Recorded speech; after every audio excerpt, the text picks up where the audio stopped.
Hello and welcome to Call of Cthulhu Character Creation.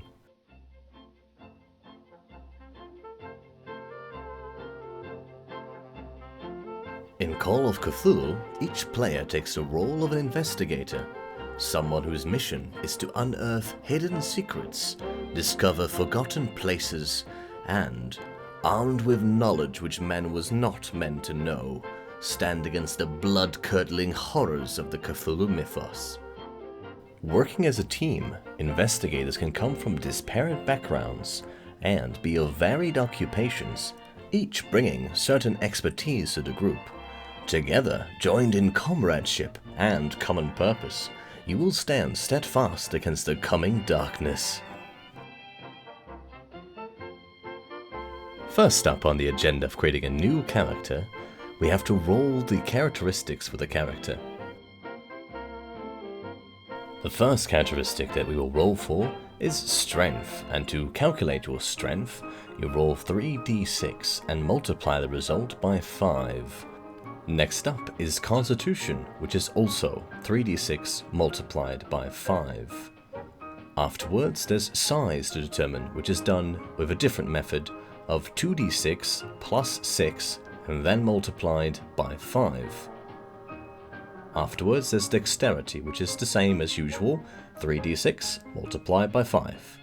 Appearance is also 3d6 multiplied by 5.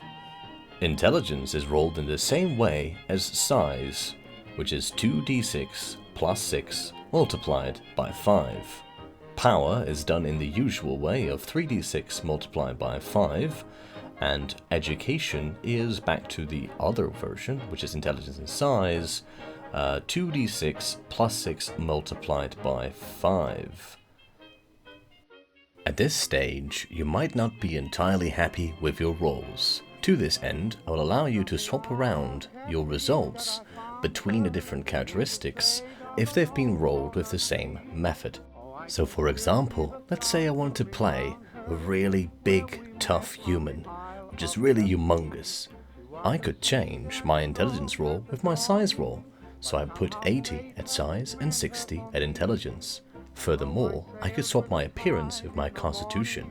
This will net me very good 65 constitution and horrible appearance. In total, that would grant me actually what I want, which is a lot of strength, very tough, very big. Any other stats? That's fine, they can be whatever they want to be. Next up is to determine your character's luck. This is done by rolling 3d6 and multiply that result by 5. Now it's time to choose the age of your character. Your character can be anywhere between 15 and 90 years old. Choosing your age will have some interesting results depending on how out of the box you choose. The most standard of age is anywhere between 20 to 39 years old. If you choose, for example, to be a teenager, somewhere between 15 to 19 years old, you have to deduct 5 points from among your strength and size, and a further 5-point reduction from your education. However, you get to roll twice to generate a luck score. For example, you just roll again and then choose whichever one is higher, your previous luck score or your new result. If you choose your character to not be a teenager, you have to make an improvement check for your education. This essentially means that your character might have learned something over their years. The older you choose your character to be, the more improvement checks they can make, and this might increase your education score. However, if you get older than 39 years old, then you will also have to deduct points from your strength, constitution, or dexterity, and reduce your appearance by a flat amount.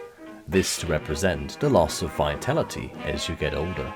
However, as previously stated, you can improve your education further, because if you're older, you spend more time in education or simply learning from life. It doesn't have to be from college, it could just be from sheer life experience.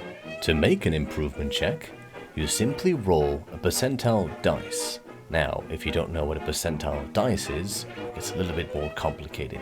It's essentially a D100, which you could easily find online somewhere, or you could just use 2 D10s of different colors, choose one of them to represent singular digits, and the other to determine the tenths of the 100. If the result of your roll is higher than your current education score, you are allowed to roll a d10 to add the result to your education score. Therefore, the higher your education already is, the less likely it is that you can further improve on it. When playing the game, it is possible that you have to perform a very difficult, thing. And the DM can ask you, or the keeper can ask you, to make a roll with half difficulty, which means you use only half of your statistical points, for example, for strength. However, it is also possible that the DM asks you to roll as if it is a inhuman possibility to succeed, and you use a 1/5 of your statistic. So, to make this more easier during gameplay, we pre-fill in all the half and 1/5 values into 2 smaller boxes next to each statistic. We'll do that now. At the right bottom corner of your character sheet, you will find the damage bonus and the build of your investigator. You will determine these by using the following table. You add your strength and size together and consult in which range your character falls. To calculate your hit points, add your constitution and your size together, then divide it by 10, rounding down any fractions. To discover the movement rate of your investigator, you compare your dexterity and strength with your size and consult the table. Please note that older characters have reduced movement speed. Now it's time to add some more fluff to your character by choosing an occupation. The occupation of your investigator is not per se binding to how you will play the game, rather it is meant to help your character come to life and have a sort of background and a number of skills that could come with it, but you are not forced to use the same skills as suggested. These are merely ways to get you thinking, to get you started. For my example investigator, I'll choose to be a farmer. To determine my occupation skill points, I multiply my education score by 2 and add either my dexterity or my strength multiplied by 2. As my strength is higher, I'll choose that. So, first of all, education times 2. For me that's 58 times 2 is 116, plus 140 from strength makes for a total of 256 skill points in occupation to spend. First of all, I'll use 30 points to determine my credit rating. Then I choose to spend 20 points into Drive Auto. With a base value of 20, the total becomes 40. Further up is Intimidate, which I put a whopping 60 points into, and with a base value of 15, that makes it 75. For Mechanical Repair, I put in 30 points, with a base value of 10, becomes 40 as well. Natural World, I put in a 45 points, with plus 10 from the base, makes for 55 points total. To operate Heavy Machinery, I put in 29 points, because there's a base value of 1, which together makes a nice round number of 30. Now as a free skill I choose Throwing. I add 42 points, which is my remainder of points, add the 20 base value to it to end up with a total of 62 points. Investigators may also know other things outside of their occupation. This is called personal interests. You can take a character's intelligence score, multiply it by 2, and allot those points anywhere in the skill list.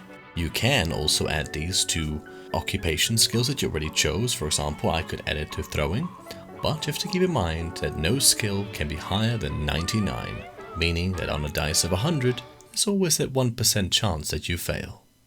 After this, you fill in your fifth and halved values behind all the boxes, and you can work on your background. Lastly, here is an example character from the core rulebook.